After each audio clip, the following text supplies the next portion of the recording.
오늘 이 자리에는 비뇨학과 박현준 교수님 나와 계십니다. 우리 박 교수님은 성기능, 불임, 전립선 질환을 주로 치료하고 있고 남성학에 특히 권위가 높습니다. 현재 우리 박 교수님은 더 월드 저널 오브 맨스 헬스 편집장을 맡고 계시고 아시아 남성 건강 갱년기학회 회장을 맡고 계십니다. 예, 반갑습니다. 예. 부산대병원에 근무하고 있는 박현준이라고 합니다. 오늘 이 자리에 이렇게 나오게 돼서 굉장히 영광스럽고 이 자리에 우리 초대해 주신 우리 김병균 선생님께 또 감사의 말씀을 드립니다. 예. 오늘 이 자리가 이 시청자분들과 이 보시는 분들께 좀 유익하고 정말 쓸데있는 이런 지식이 나누어지는 자리가 되었으면 좋겠습니다. 예. 교수님 오늘 첫 자리에서는 정계정맥류 네. 일반들이 좀 어려워할 수 있겠는데 예. 남자들이 샤워를 하거나 네. 옷을 갈아입거나 자주 자기 본인 그 상징을 한 번씩 만져도 보고 항상 쳐다- 체크하죠. 예, 네, 체크를 할 항상 텐데요. 네. 그 남성 질환들 중에서 아주 좀 대표적인 질환이 정계정맥류라고 하는데 통상류라고 하면은 이 좀 뭐 좀 혈관이 커진다라는 맞습니다. 그런 의미죠. 네. 요 질환에 대해서 좀 설명을 좀 해주시죠. 지금 하지정맥류는 잘 아실 겁니다. 그죠? 그렇죠, 그렇죠. 이 하지정맥류처럼 이 고환이 우리 몸에 이렇게 달려 있는데 이 고환에서 연결돼 있는 이거를 내정계정맥이라 하거든요. 요게 이제 콩팥까지 쭉 올라갑니다. 겉에서 보기에는 우리 몸 밖에 보기에는 고환만 달랑달랑 메고 있는 요 정도 길이밖에 안 보이는데 이거 실제로는 콩팥까지 올라가는 거의 다리 길이 정도는 된다고요. 여기가 바로 하지정맥처럼 정계정맥이 부풀어오는 이런 걸 정계정맥류가 하는데요. 이 파란 이제 혈관들이 부풀어오게 되면은 이 고환의 온도를 올린다고요. 이 고환은 왜 우리 몸 밖에 떨어져 있느냐? 고환 상당히 중요하잖아요. 그런데 심장이나 간처럼 우리 배 안에 복강 안에 있어서 우리 피부나 갈비뼈에 보호를 받지 못하고 이렇게 혼자서 밖으로 돌출돼 가지고 달랑거리면서 온갖 위험에 노출되어 있는지 그 이유는 바로 온도 때문이거든요. 이 고환은 우리 체온보다 2도에서 3도 낮아야 얘네들이 일을 합니다. 그렇죠. 근데 이게 몸 안에 있으면 어떻게 될까요? 온도가 올라가서 얘들이 살지 못해요. 일도 못하고요. 그러다 보니까 이제 위험을 무릅쓰고 몸 밖에 이제 있는 건데 이 혈관이 부풀어 올랐다? 혈관은 피가 흐르니까 이게 체온처럼 온도가 높아진다고요. 그러면 이 고환은 이 온도가 올라간 것 때문에 일도 못하고 제대로 자라질 못해요. 그러다 보니까 이제 고환에서 여러 가지 기능 저하도 일어나고 크기도 줄어들어 이런 병이거든요. 그래서 이 정계정맥류는 흔합니다. 남자 10명 중에 1명에서 2명 정도 생기는 굉장히 흔한데 치명적으로 증상이 잘 없는데 자기 몸을 거울 앞에서 이렇게 항상 체크하는 남성들은 이 병을 미리 알게 된다. 그래서 그런 병이다 이렇게 이제 아시면 될 것 같습니다. 그 통상 또 이제 남성들은 고환을 좀 차게 하라 그런 말이 좀 예, 있습니다. 맞습니다. 예. 말씀하신 대로 네. 이제 이게 정계정맥류가 생기게 되면은 그 고환 온도가 올라가면서 네. 독소가 생기고 맞습니다. 독소가 생기면서 혈관이 확장되고 네. 이런 문제가 생긴다는 거죠. 예, 그렇습니다. 예. 그래서 좀 차게 유지하는 게 좋다. 차게 해주지 않아요. 근데 일부러 뭐 차게 해준다 항상 뭐 내놓고 다닌다든지 혹은 예. 뭐 얼음 마사지를 그렇게까지 할 필요 없고요. 예. 고환 스스로가 우리 몸 밖에 있기 때문에 예. 음낭이라는 피부에 이제 둘러싸여서 밖에 있는데 그렇게 되면 체온보다 당연히 낮거든요. 음. 여러분 기억해 보시면 딱 아실 거예요. 여름에 덥다 이러면 자기 고환이 어떻게 되냐면 밑으로 축 처져요. 그렇죠. 근데 춥다 이러면은 달라붙죠. 너무 또 온도가 떨어지면 안 되니까 얘네들이 알아서 몸쪽으로 달라붙죠. 당겨. 얘네들 굉장히 똑똑한 놈들이거든요. 예. 그래서 지 알아서 하기 때문에 예. 우리가 내버려도 된다. 내버려도 되는데 우리가 이제 스스로 얘들을 너무 얘 참아야 된다면서 너무 막 항상 얼음을 대고 이렇게 할 필요 없고 얘들이 알아서 이렇게 오토마틱하게 온도를 조절하고 있으니까 그냥 한 번씩 체크만 해주시면 됩니다. 혹시 얘네들이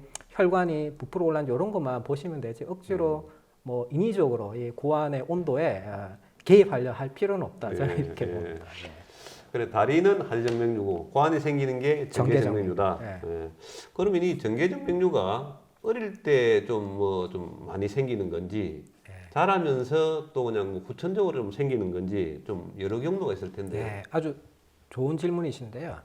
기본적으로 정계정맥류는 선천적인 질환은 아닙니다. 선천적이라면은 이미 태어날 때부터 정계정맥류 있는 이런 건 아니거든요. 얘네들은 후천적이고요. 언제 잘 생기냐면은 사춘기 때 잘 생깁니다. 왜 그러냐면은 일단 남자들이 사춘기 전까지는 남녀 차이가 없지 않습니까? 고환의 일도 별로 안 해요. 남성 호르몬도 아니고 목소리도 뭐 변성기가 오기 전까지는 전혀 남녀 차이가 없는데요. 사춘기가 지나면 목소리도 굵어지고 뭐 그 부분에 털도 나고 근육도 막 생기고 막 이상한 생각도 하고 애들이 그러잖아요. 그런 게 바로 이제 고환에서 이제 고환이 각성해서 사춘기가 되면 얘네들이 일을 한다고요. 남성 호르몬도 만들고 정자를 만들면서 자 우리가 공장에서 일을 하면 석유나 에너지가 필요합니다. 고환이 일을 하려면 뭐가 필요하냐면 신선한 피가 필요하다고요. 자, 피를 어디서 공급받냐? 몸에서 공급받는데 그 통로가 되는 게 이 정계정맥과 동맥이거든요. 동맥으로 신선한 피를 공급받아서 고환이 열심히 일을 하고 정자도 만들고 남성 호르몬도 만들고 해가지고 피는 또 정맥을 통해서 올라가고 결국에는 고환이 일을 갑자기 많이 하게 되기 시작하는 사춘기 그때 이제 피가 왔다 갔다 하는 양이 많아지면서 정계정맥류가 많이 생긴다. 그래서 사춘기 이후에 잘 생긴다. 이렇게 보시면 됩니다. 아까 말씀을 하셨지만 이 좀 자가 체크하는 방법이 조금 전에 만졌을 때 불알, 네, 불알 거짓말이죠. 네. 불알이 좀 짝불알이다. 네. 내지는 좀 한쪽이 좀 처졌다. 네. 내지는 이제 정맥류니까 혈관이 좀 늘어났다. 네. 뭐 여러 가지 증상이 있을 텐데 네. 이게 뭐 그런 말대로 이런 증상이 금방 쉽게 좀 체크가 되는 경우도 있겠지만은 잘 모르고 증상이 없이 좀 찾기 어려운 경우가 대부분이라면서요. 맞습니다. 예. 이 이제 정계정맥류는 이 질환이 갖고 있는 중대성, 특히 이제 남성의 가입능, 아기를 가질 수 있나 없냐 하는 그 굉장히 중요함에 비하면 얘네들은 자기 정체를 잘 드러내지 않습니다. 정계정맥이 있을 때 물론 고환이 뻐근해 이렇게 아프다는 통증을 느낄 수 있는데요. 그런 환자들은 한 2%에서 5% 몇 명 안 됩니다. 나머지 환자분들은 이게 증상이 없고요. 대부분이 모르고 지나가다가 결혼을 해서 아기가 안 생기는 거예요. 아기가 안 생겨서 정자 검사를 했더만 정자가 약하고 모자라요. 그래서 이제 비뇨기과를 보면 이게 발견되는 그런 경우가 상당히 많고요. 그 전에 혹은 아까 처음에 이제 시작할 때 우리 기자님께서 말씀하셨듯이 샤워하다가 내부관이 왜 짝봉알이지? 한쪽이 왜 축 늘어진 거야? 아니면 또 고환 위에 뭔가 우둘부둘한 라면 가닥보다 더 굵어요. 이건 한 너구리 우동 정도 되는 면발이 막 만져지는 거예요. 이게 뭐지? 이래서 이제 호기심 많고 자기 몸을 아끼는 젊은 남성들은 또 찾아간다고요. 이런 분들은 일찍 비뇨기과를 가게 되면 이게 이제 진단이 돼서 미리 이제 치료를 받고 대처를 하면 이후에 미래에 생길 수 있는 심각한 미래의 이제 문제를 비껴나갈 수 있는 거예요. 예방할 수 있는 이런 장점인데요. 문제는 증상이 잘 없다는 겁니다. 실제로 이게 정계정맥류가 남성 불임 원인 뭐 1위라는 그 말을 하던데 네. 이 정맥류가 있다고 해서 불임까지 이어지는 경우가 많습니까? 아닌 경우도 있을 텐데요. 여러 가지 이제 남자들 불임 중에 사실 1등은 뭐냐? 특발성입니다. 특발성이란 말은 원인 없이 오는 경우가 1등이고요. 원인을 아는 불임의 가장 첫 번째는 정계정맥류입니다.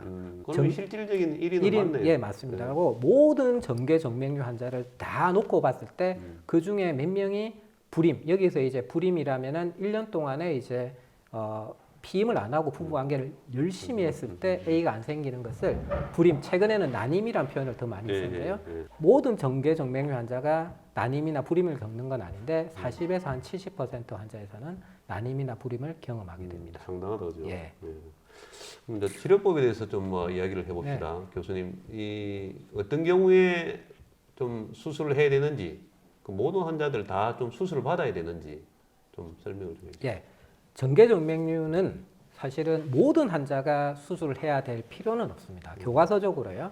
정계정맥이 있을 때 꼭 수술해야 되는 경우가 몇 가지로 정해져 있습니다. 정계정맥류가 미용상의 문제가 아니고 이게 암도 아니지만 중요한 게 아까 제가 말씀드렸다시피 이거는 불임을 일으키는 데죠. 그래서 일단은 정계정맥류를 가진 환자가 불임인 경우에는 수술을 해줘야 됩니다. 그리고 정계정맥류도 단계가 있거든요. 1단계, 2단계, 3단계가 있습니다. 3단계에 해당되면 수술을 강력히 권고합니다. 3단계라는 것은 눈으로 딱 봐도 힘을 안 주고 눈을 봐도 이미 음낭이 뿌랄 주머니가 축 처져가지고 너구리 다발이 쫙쫙쫙 만져지는 요걸 3단계라고요. 그러면은 사춘기 전에 애들은 정액 검사를 할 수 없는데 어떤 경우에 수술해야 하나? 그런 경우에는 자 이걸 한번 볼까요? 이 보면은 구슬에 다 이렇게 번호가 적혀져 있습니다. 한번 우리 기자님도 한번 만져보실래요? 예.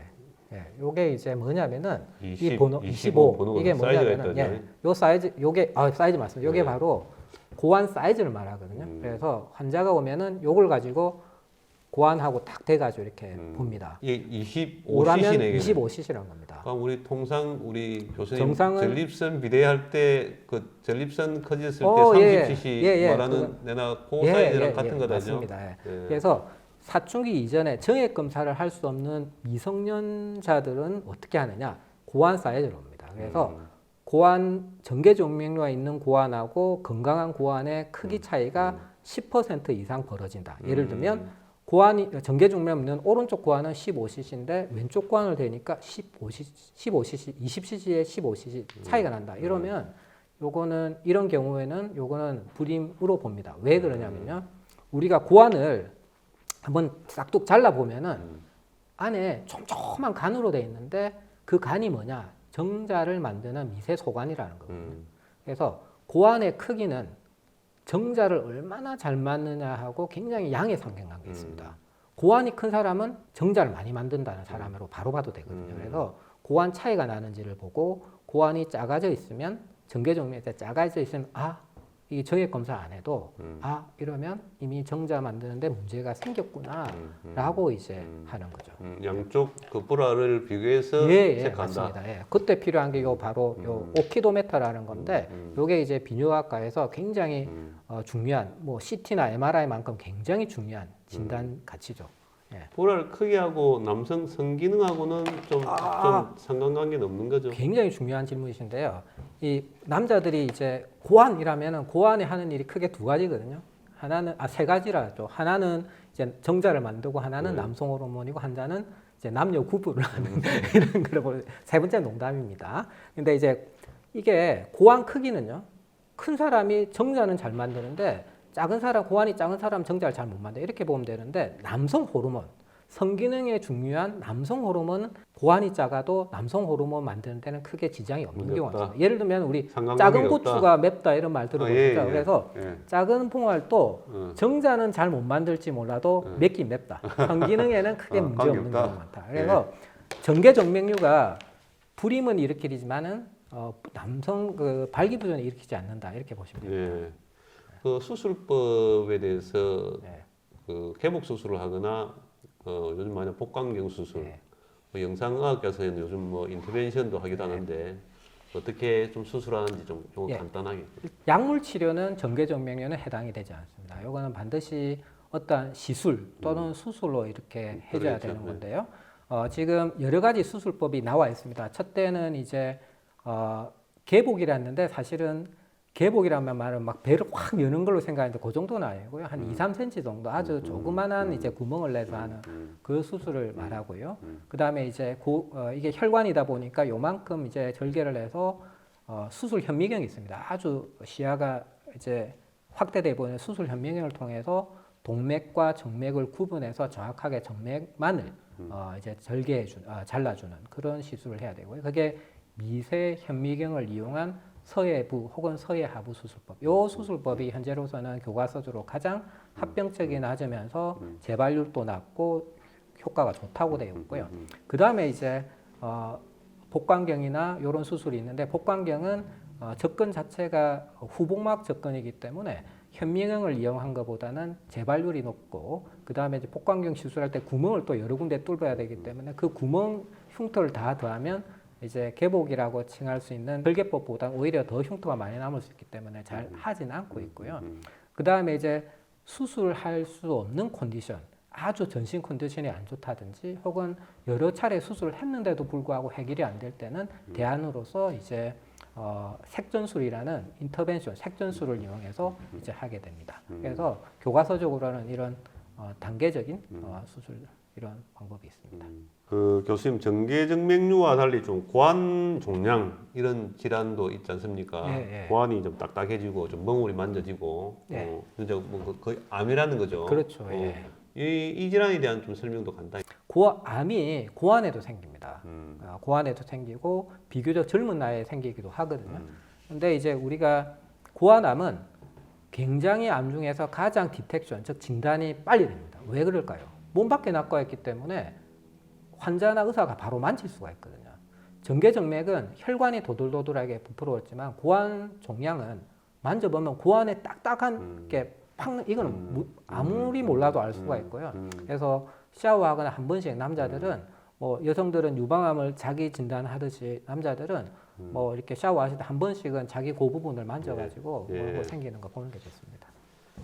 교수님 말씀대로 아침 저녁으로 한 번씩 잘 체크해 보시기 바랍니다. 네, 하루에 한 번 정도면 될 것 같습니다. 예, 아침 저녁 차이는 없을 것 같고요. 예. 샤워할 때 한번 챙겨보고. 그 어린아이들은 좀 뭐 이제 부모들이 좀 챙겨주면 될 것 같고 네. 성인들은 부모들이 챙겨주셨기 때문에 본인 스스로 네. 잘 챙겨보시기 바랍니다. 이상으로 정계정맥류에 대한 이야기를 박연준 교수님과 함께 나눠봤습니다. 예, 교수님 감사합니다. 예, 감사합니다. 예.